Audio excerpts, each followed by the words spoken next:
ನಮ್ಮ ಮನಸ್ಸಿನಲ್ಲಿ ಯಾವಾಗಲೂ ಕೂಡ ಗೊಂದಲ ಇರ್ತದೆ. ಮನಸ್ಸು ಮತ್ತು ಬುದ್ಧಿ, ಬುದ್ಧಿ ಮತ್ತು ಮನಸ್ಸು. ಬುದ್ಧಿ ಒಂದು ಹೇಳಿದ್ರೆ ಮನಸ್ಸು ಒಂದು ಹೇಳ್ತದೆ. ಅದಕ್ಕೆ ಸ್ವಾಮಿ ವಿವೇಕಾನಂದರು ಹೇಳಿದ್ದಾರೆ, ಬುದ್ಧಿ ಮತ್ತು ಮನಸ್ಸನ್ನ ಯಾವಾಗ ಒಂದು ಮಾಡ್ತಿರೋ ಅದು ಅಮೃತಗಳಿಗೆ ಅಂತ. ನಾವೆಲ್ಲ ಹೇಳ್ತೀವಲ್ಲ, ಕಾಲ ನೋಡ್ತೀವಿ, ಮುಹೂರ್ತ ನೋಡ್ತೀವಿ, ಅಮೃತಗಳಿಗೆ ಇದೆ, ಇದನ್ನ ನೀವು ಕೆಲಸ ಮಾಡಿ ಅಂತ. ಅಮೃತಗಳಿಗೆ ಅಂದರೆ ಮನಸ್ಸು ಮತ್ತು ಹೃದಯ ಒಂದಾದಾಗ ಅದು ಅಮೃತಗಳಿಗೆ ಆಗ್ತದೆ. ಭಗವಂತ ನಮ್ಗೆಲ್ಲವನ್ನೂ ಕೊಟ್ಟಿದ್ದಾನೆ, ಆದರೆ ಕೆಲವನ್ನ ನಮಗೆ ಬಿಟ್ಟಿದ್ದಾನೆ. ಅದಕ್ಕೆ ನಾವು ಎಲ್ಲರೂ ಒಂಥರ ಇಲ್ಲ, ಕೆಲವು ಗುಣಧರ್ಮಗಳನ್ನು ನಮಗೆ ಬಿಟ್ಟಿದ್ದಾನೆ. ಆದರೆ ಸ್ವಾಮಿ ವಿವೇಕಾನಂದರು ಹೇಳ್ತಾರೆ, ಯಾರಿಗೂ ನೀನು ಹೆದರೋ ಅವಶ್ಯಕತೆ ಇಲ್ಲ, ಫಿಯರ್ ನನ್. ನೀವು ಭಯ ಇದ್ರೆ ನಿಮ್ಮಲ್ಲಿ, ನೀವು ಆತ್ಮಸಾಕ್ಷಿಯಾಗಿ ಜೀವನ ಮಾಡಕ್ ಸಾಧ್ಯ ಇಲ್ಲ. ಫಿಯರ್ಲೆಸ್ ಲೈಫ್ ಈಸ್, ಆತ್ಮಸಾಕ್ಷಿ ಇರುವಂತಹ ಜೀವನ ಫಿಯರ್ಲೆಸ್ ಲೈಫ್. ಆತ್ಮ ಏನು ಹೇಳ್ತದೆ ಅದನ್ನೇ ನಾವು ಮಾಡಬೇಕಾಗುತ್ತೆ. ಇವತ್ತು ಸತ್ಯ ಎಲ್ಲಿದೆ ಅಲ್ಲಿ ಭಯ ಇಲ್ಲ.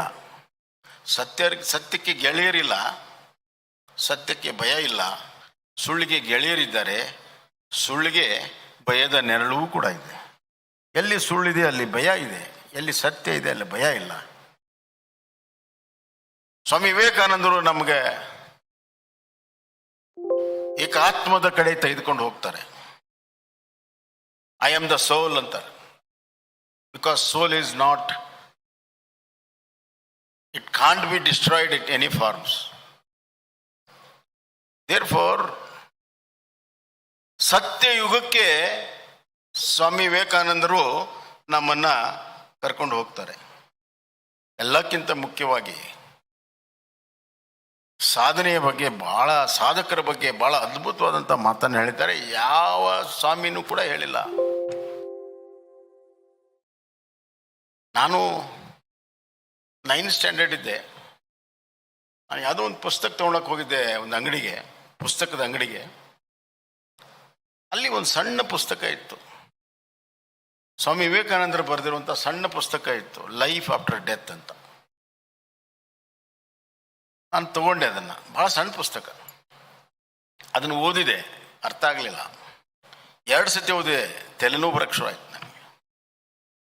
ನಮ್ಮ ತಾಯಿ ಹೇಳಿದೆ, ನಮ್ಮ ತಾಯಿಗೆ ಇದನ್ನು ಓದಿದ್ರೆ ತಲೆನೋವು ಬರ್ತದೆ ಅಂತ. ನಮ್ಮ ತಾಯಿ ಭಾಳ ಸ್ಪಿರಿಚುವಲ್ಲು, ಭಾಳ ದೊಡ್ಡ ವಿಚಾರ ಇದೆ, ನೀನು ಇನ್ನೂ ಅಷ್ಟು ಬೆಳೆದಿಲ್ಲ, ಇನ್ನೊಂದು 4-5 ವರ್ಷ ದೊಡ್ಡವನಾದ್ಮೇಲೆ ಇದನ್ನು ಓದು ಅಂದರು. ಅದೇ ರೀತಿ ನನ್ನ ಕಾಲೇಜ್ ಮುಗಿದ ಮೇಲೆ ನಾನು ಓದಿದೆ. ಅವಾಗ ಸ್ವಲ್ಪ ಅರ್ಥ ಆಯಿತು. 4 ಸತಿ ಓದಿದಾಗ ಒಂದು ಸ್ವಲ್ಪ ವಿವೇಕಾನಂದ ಲೈಫ್ ಆಫ್ಟರ್ ಡೆತ್ ಅಂತ. ಅದ್ರ ಒಟ್ಟ ತಾತ್ಪರ್ಯ ಇಷ್ಟೇ, ಸಾಧಕನಿಗೆ ಸಾವು ಅಂತ್ಯವಲ್ಲ, ಸಾಧಕನಿಗೆ ಸಾವು ಅಂತ್ಯವಲ್ಲ, ಸಾವಿನ ನಂತರವೂ ಬದುಕುವುದು ಸಾಧಕ.